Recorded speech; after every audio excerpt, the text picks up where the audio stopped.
Bom, sejam muito bem-vindos para o nosso vídeo aqui de toda quarta-feira na Serpol. Hoje eu tenho o privilégio de conversar com o Márcio, que é um dos funcionários aqui da empresa. Ele está há bastante tempo aqui na Serpol conosco. E a gente vai falar sobre contratações e a parte de ações trabalhistas, certo? Certo, isso mesmo. Parte trabalhista, o Márcio ele cuida da parte do RH da empresa, da Serpol. Ele é o gestor da parte de RH e de segurança do trabalho. Então a gente vai falar, mas primeiro eu queria começar o vídeo contando um pouco da sua história na Serpol, se você me permite. Sim. Fernando, eu entrei na Serpol com 16 anos. Esse aqui praticamente foi o meu primeiro emprego. E eu passei por vários setores aqui. Entrei na época, ainda existia o cargo de office boy. E fui aprendendo as rotinas da área de recursos humanos. E o pessoal que geria as áreas foram saindo, eu fui assumindo e aprendendo. E gostei da área também, estou aqui até hoje, né? Uma empresa que... Meu primeiro emprego é um emprego que eu gosto de trabalhar, né? Você começou já nessa parte de recursos humanos? Eu comecei com office boy. A gente, Tá. naquela época, em 91, as correspondências eram entregues em loco, né? Uhum. Então a gente não tinha, na época, o e-mail ainda. Então era tudo via office boy na época. E aí depois de office boy? Aí passei para arquivista, Uhum. depois auxiliar de departamento pessoal. Faz quanto tempo? Isso aí foi em 95. 95. E de 95 para cá eu fiquei responsável sozinho pela área, né? de RH da empresa. De recursos humanos. Recursos humanos. Como que era a contratação quando você entrou na empresa? Como que funcionava? A contratação, a gente tinha a parte que era por indicação, que era a maior parte. Hoje ainda é indicação de colaboradores. Uhum. E também a gente não tinha uma seleção, não era organizado. Então a pessoa chegava, a gente olhava a carteira e já contratava. E sempre foi assim naquela época, né? Uhum. Então não era bem estruturado essa parte. E qual que é a dificuldade maior que se tem para contratar uma pessoa? Qual que era a dificuldade que você sentia ou qual que é a dificuldade hoje que você tem para achar uma pessoa nessa parte de RH? Estamos na contratação ainda, né? Na contratação. Naquela época a gente entendia que era uma perda de tempo.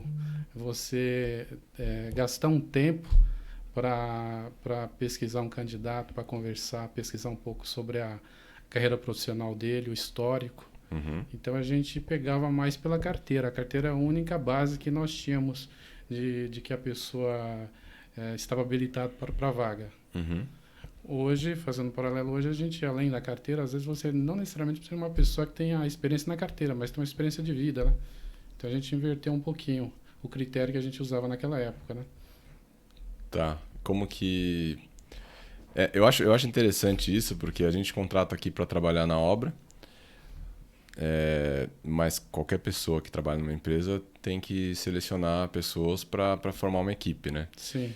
Então eu acho que é interessante você passar a sua experiência sobre isso, como que você faz hoje e o que você acha que mudou de quando você começou para hoje, para melhor ou para pior? Não sei. Você vai dizer. A parte que eu acho que é o jogo mais importante foi a informática, né?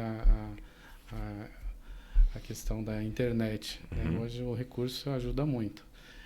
Hoje, a nossa contratação aqui, até nós tivemos aí a questão da pandemia, nós tivemos que se mexer e nós tínhamos um tempo que nós perdíamos aqui para entrevista de 1 a 2 horas por candidato. E com a pandemia nós usamos aí os recursos da informática, né? Então nós criamos alguns formulários. E esses formulários eram o que nós fazíamos as perguntas presenciais.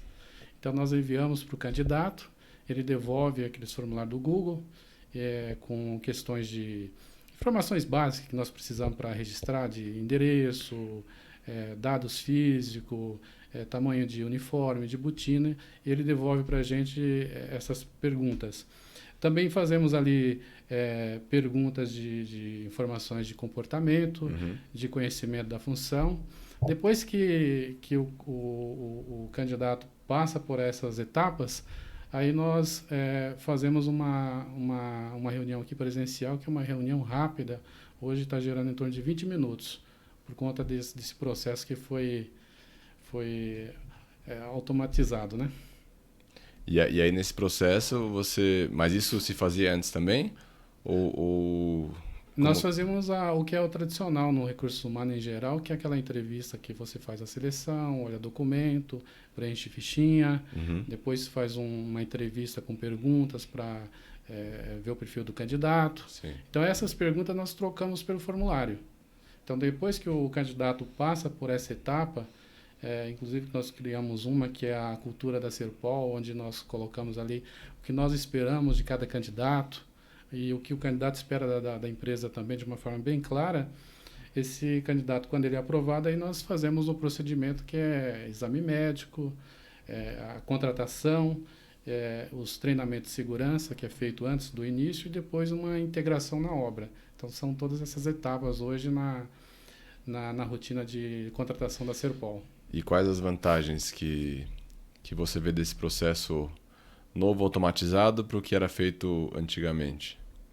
Tem as vantagens. A construção civil já tem uma rotatividade grande. Quem é da área sabe que tem todos os meses entra e sai. Mas diminuiu muito em percentual as demissões dos novos contratados.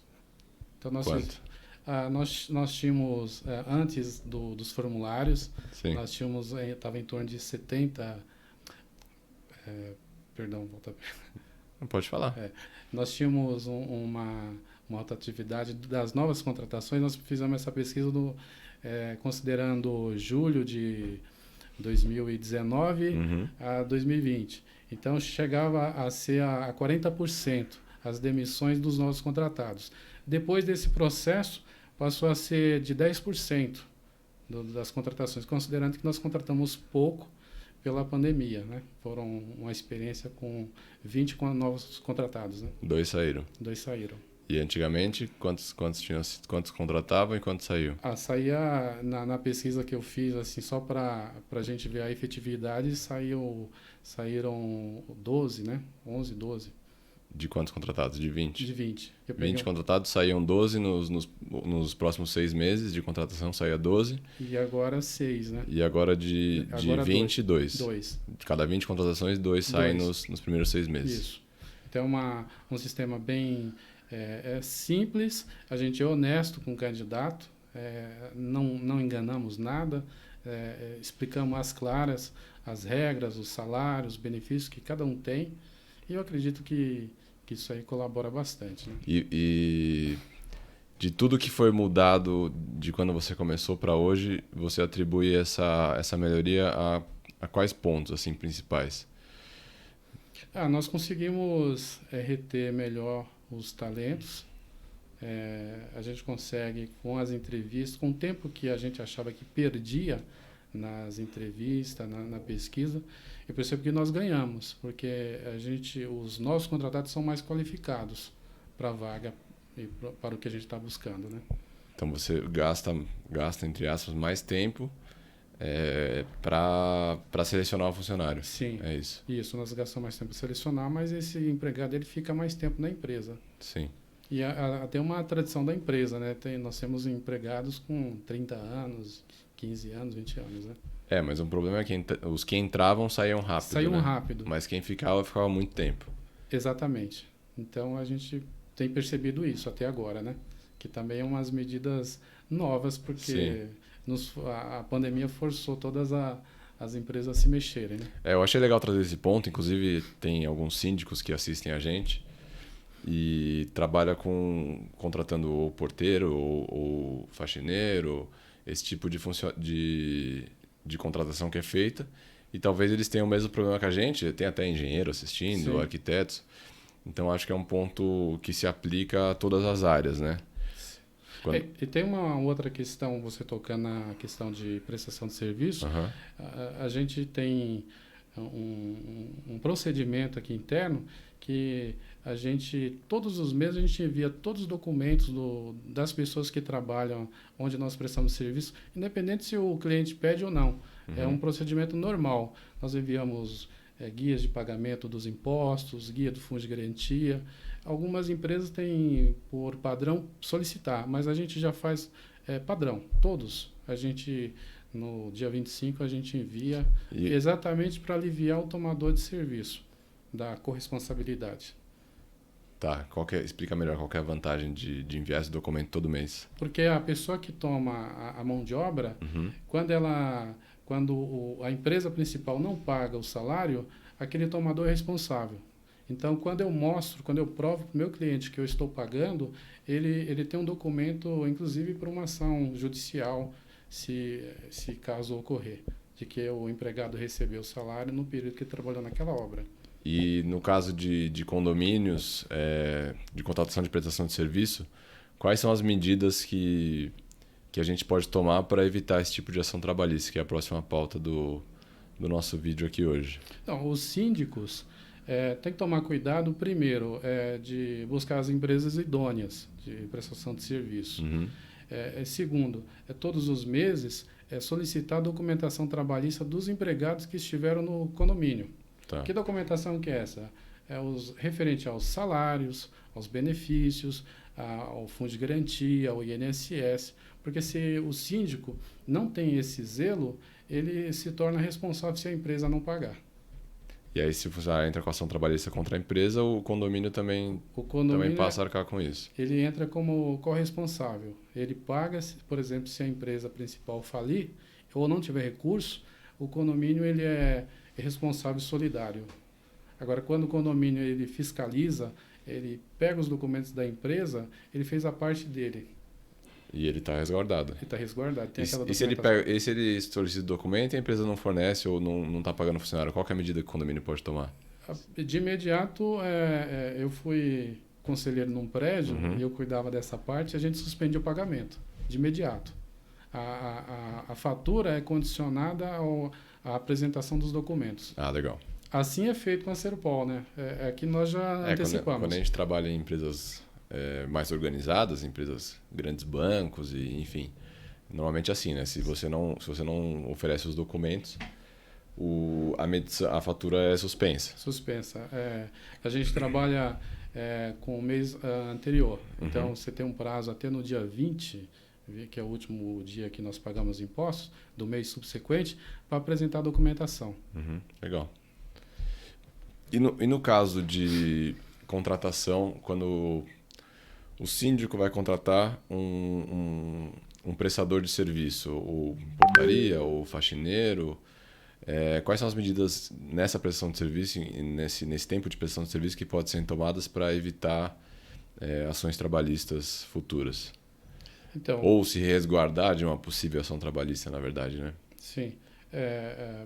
Primeiro, quando a empresa, o condomínio, toma a mão de obra de uma outra empresa, é como se ele tivesse contratando aqueles empregados, porém outra empresa administra.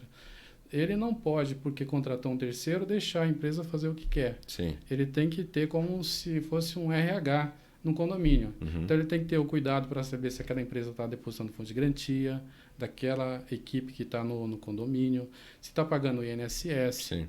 se está entregando os documentos normais da empresa, se os empregados estão recebendo os benefícios da categoria que representa. E no caso do condomínio contratar ter contratados, né, porteiro, enfim, são todos os documentos que tem que ser guardados, né? Ser guardado. Comprovante de pagamento, imagino, né? Sim, a gente fala de recibos de pagamento, Sim. Os cartões de pontos, porque quando um empregado, a nossa pauta, entra na justiça, normalmente os pleitos são parecidos, que é hora extra e insalubridade, em geral. Então, o que o síndico ele tem de argumento para se defender? Os cartões de ponto, do período que o pessoal trabalhou naquela obra. Fazer também um controle de quando o empregado entrou para prestar serviço e quando ele saiu, deixou a obra. Porque às vezes o empregado recebe uma documentação, ele vai no primeiro dia e não volta mais. Depois ele ajuiza uma ação que ficou todo o tempo. E o síndico não tem como provar ou justificar que aquela pessoa ficou um dia no condomínio. E como que se prova isso? De uma forma mais simples possível. Simples, solicitando a empresa uma listagem de quando o empregado entra, que é o primeiro acesso, e também de quando a equipe deixou o condomínio. E no caso de uma contratação, de uma portaria que é do condomínio, que é a prestação de serviço do condomínio mesmo, que não é terceirizado, como que ele faz isso? Aí quando é a contratação própria, normalmente tem uma administradora que faz a parte de recursos humanos. Sim. Tem que ter o controle ali de jornada, que é o controle de ponto, de preferência com um controle de ponto eletrônico, abandonar aqueles livros que normalmente tem portaria de anotação de horário. É uma prova mais frágil, né? É frágil, é refutável. Então, um cartão um controle de ponto eletrônico, onde o empregado ele mesmo faça a anotação, porque alegam muito que alguém batia o ponto, o síndico batia, o zelador bate o ponto. Se tem aqueles de digital, que nem o que a gente usa, não tem conversa. Né? Nós usamos aqui na Serpol o digital. Que ele vai lá, põe o dedo. Põe o dedo, e a gente também exige que tenha as batidas. Quando o empregado não bate, a gente faz uma advertência, liga, pede para justificar, exatamente para não ficar aqueles buracos no ponto. E o empregado não gosta de bater. E além disso, tem mais alguma outra medida para se precaver nesse sentido? Tem uma que é importante, que é a questão de arquivos de documentos. A empresa, quando começa, a pessoa pensa em lucro, em crescer, e não pensa nos documentos. E à medida que vai passando, gera muitos documentos. Então, para a gente se defender de um processo, a gente precisa ter documentos. Então, tudo o que a empresa fizer, ela precisa escriturar isso. Fornecer uma luva para um faxineiro no condomínio, ficha de EPI. Dê um treinamento de como usar um protetor. Ficha de EPI é importante, porque às vezes ele fala que ele alega na ação que o condomínio não forneceu EPI para ele. Na maioria das ações, mesmo recebendo, ele alega que nunca recebeu. Só que aí você tem como comprovar. Tem que provar. A lei trabalhista, na área de segurança do trabalho, fala que cabe ao empregador fornecer, ou seja, tornar ele gratuito, treinar e tornar obrigatório. Então, quando um empregado entra aqui na Serpol, ele recebe um kit com todos os EPIs possíveis. Né? E aí ele assina, recebi. Ele assina que recebeu um cinto de segurança, o óculos, o abafador, recebe todos. A lei também fala que o patrão tem que treinar, que às vezes o empregado não sabe para que serve aquele EPI. Então a gente treina, o técnico de segurança dá o treinamento para cada item, apresenta, né? Isso aqui é um capacete, serve para isso. E torna obrigatório. Como é que torna obrigatório? Fiscalizando. Então tem um profissional na área de segurança que ele visita a obra e verifica quando o trabalhador deveria usar e não está usando. Aí é advertido verbalmente. E se continuar por escrito, e é um dos assuntos que pode ser mandado embora por justa causa. E passando isso para o condomínio, como que faria isso? O condomínio que não tem técnico de segurança, não tem... Como que a gente faria isso? No caso do técnico de segurança, a lei prevê empresas de grau de risco 3 acima de 100 empregados. Né? O condomínio normalmente tem 15, 10 funcionários. Né? Contratar uma assessoria dessas terceirizadas, que tem um técnico de segurança, engenheiro de segurança, que eles fazem esse treinamento. Então, no condomínio, por exemplo, é obrigado ter o treinamento de brigada de incêndio para a equipe lá. Nesse treinamento, já dá treinamento de como usar os EPIs. E condomínio, principalmente os faxineiros, que está exposto ali com o lixo do condomínio, é motivo de insalubridade em ações trabalhistas. Então, se o condomínio não der treinamento... Se tiver o EPI, isso... Quando o EPI, quando você fornece o EPI e torna ele obrigatório, você deixa de pagar a insalubridade. Se aquele EPI zerar a insalubridade, né? Sim.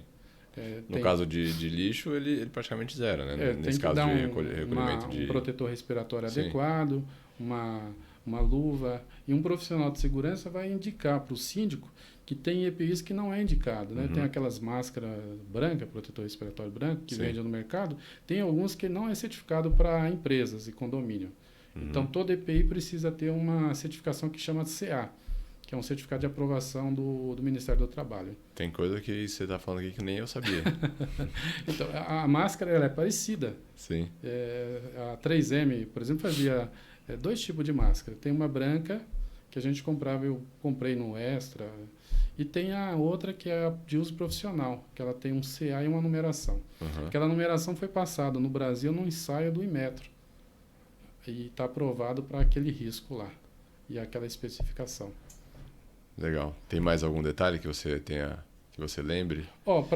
Em questões de como evitar ações trabalhistas, garantir o cumprimento da CLT, a gente sabe que não é fácil.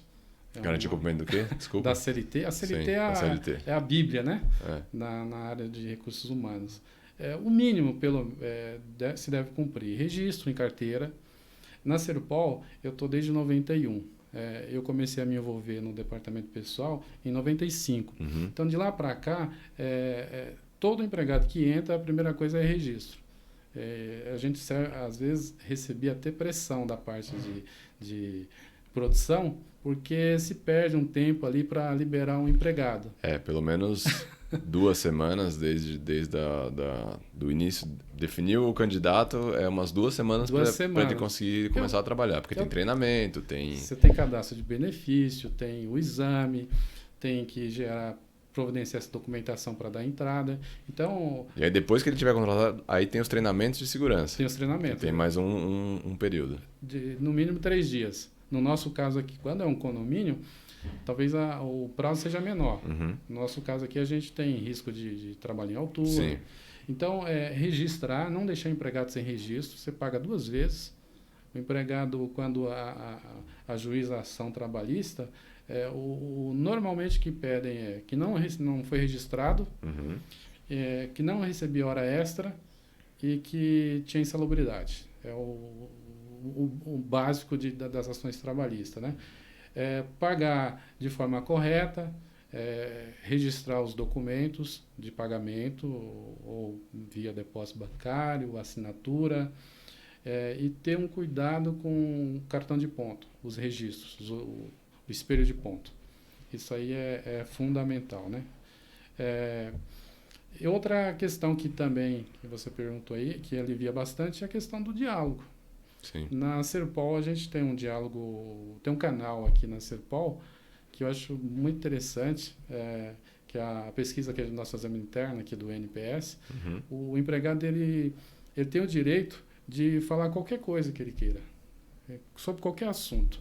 E a gente, na medida do possível, procura responder. Uma vez por mês, né? Uma vez por mês. Então ele sabe que quando ele coloca uma crítica construtiva para a empresa, o dono da empresa vai ver aquela crítica. Então não tem atravessador no meio, né? Uhum. Isso é bem importante, essa clareza, né? E o NPS que a gente faz é bem simples, só para explicar para o pessoal. É um formulário no próprio Google, que é gratuito, que você coloca lá a pergunta e deixa um campo em aberto para o funcionário escrever. E esse formulário é anônimo, né? Que é importante ser anônimo.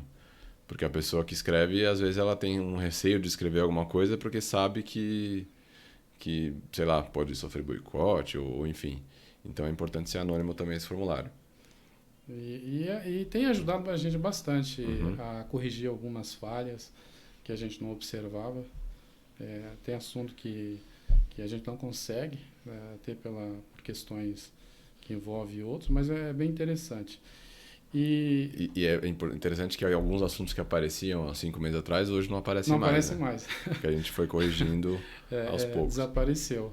Aparecem outras e até coisas simples, né? Uhum. Coisas simples que era tão fácil de resolver e a gente passava por cima. A gente não está enxergando, porque a gente não está lá na pele da pessoa. Não tem como... Desde conversar com um encarregado, uhum. até estipular e informar qual que é a data que vai ser acreditado um benefício.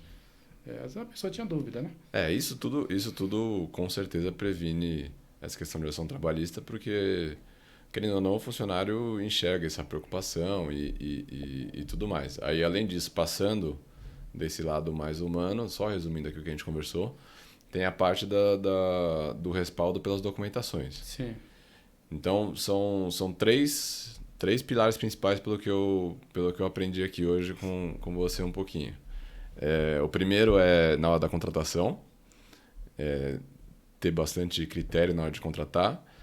E uma coisa que é importante é você eliminar o problema logo no começo. No começo. Conforme o processo vai passando, por exemplo, contratação, a seleção, você faz uma pesquisa, o cara responde, aí ele vem, faz entrevista. Conforme vai passando esse processo, vai ficando mais caro. Então, se você eliminar ele logo no começo, se você fizer uma pesquisinha simples que elimine a maioria dos candidatos, é muito bom isso, você economiza muito tempo. Só abrindo um parênteses aí, hoje a gente consegue fazer algumas eliminações sem o empregado vir na empresa. Sim.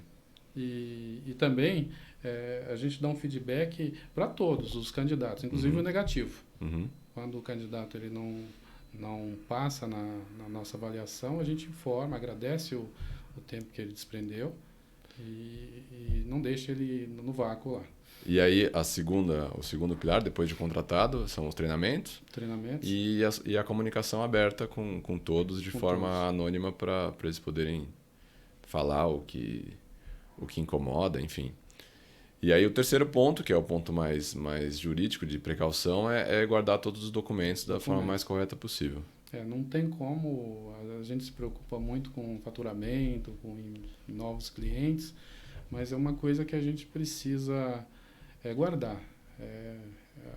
Senão se gera um passivo, se não tiver uma guarda de documentos. Tem a documentação trabalhista, ele tem prazo, às vezes a gente guarda demais. Sim. Então você pode ir controlando ali no vencimento, jogando no local adequado. Sim. Mas você tem que ter Pode guardar digitalmente também. Digitalmente, a gente tem começado a fazer essa questão de guardar digitalmente também. Sim. E a Serpol... É mais difícil com prestação de serviço, parece uma coisa muito arcaica, mas com prestação de serviço, como a pessoa precisa assinar, ela não... É muito difícil ter um e-mail, alguma coisa, uma assinatura eletrônica. Não é possível, não é viável fazer isso ainda no nosso ramo com um prestador de serviço e em condomínios também não.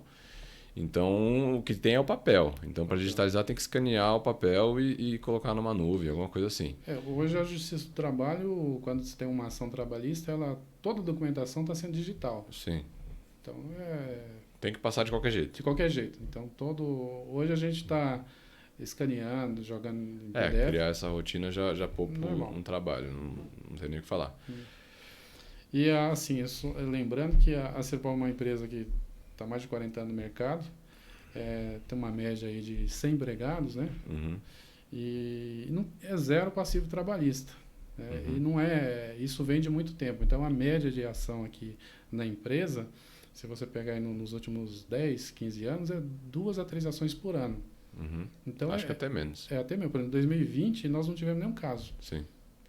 2021 temos 2 casos que ainda tá em andamento. Então, se você olhar o porte e a quantidade de empregados é pequeno, né? E zero de passivo. Né? É importante essa parte de se preocupar com o funcionário, porque é ele que é a cara da empresa, né? Ele que está ali na frente. Então, o principal ativo da empresa, obviamente, é o funcionário. E não só uma empresa que nem a Serpol, mas no condomínio também. No condomínio tem a portaria que está zelando pelo bem-estar e pela segurança de todo mundo que mora ali. Sim. E tem o faxineiro, que tem a importância de fazer o ambiente ficar mais agradável possível. Então, o mais importante, mais do que material, do que qualquer outra coisa, são os prestadores de serviço, não tem dúvida. Eu morei num condomínio, não esticando demais, mas quase que nós iríamos à falência. Tínhamos uma empresa de portaria lá, ela simplesmente sumiu, fechou, e aí os 8 trabalhadores que tinha lá abriu ação contra a empresa e contra o condomínio. O condomínio teve que parcelar isso daí por longos anos, uma coisa porque nós, na época, não administramos de forma correta. Se tivesse administrado, teria poupado isso ou não? Teria. Tanto é que depois disso eu fui para o conselho e eu comecei a fazer a parte de departamento pessoal no condomínio, terceiro. Eu fiquei lá, depois disso aí, mais 10 anos e foi zero de ação. Então, o sucesso é isso. Se você pegar qualquer manual, inclusive condomínio, pegar no Secov, que é o sindicato, ele vai orientar nas contratações exatamente fazer isso. Legal. Reter a documentação, ter cuidado, saber que tipo de pessoas que está dentro do condomínio. Legal. Acho que foi bastante esclarecedor para todo mundo. Se alguém tiver algum comentário, alguma dúvida, pode deixar aqui embaixo. Vou encerrar, tá? Tem mais alguma coisa? Não, eu quero agradecer a participação. Eu que agradeço, Márcio. E só um recado para o pessoal. A gente tem aqui na descrição o link com o contato da Serpol, se precisar entrar em contato para qualquer coisa, ou para uma prestação de serviço, ou para algum auxílio, alguma dúvida que tiver. Outro canal de comunicação são os próprios comentários aqui do YouTube. E a gente se vê na próxima quarta-feira. Tchau, pessoal.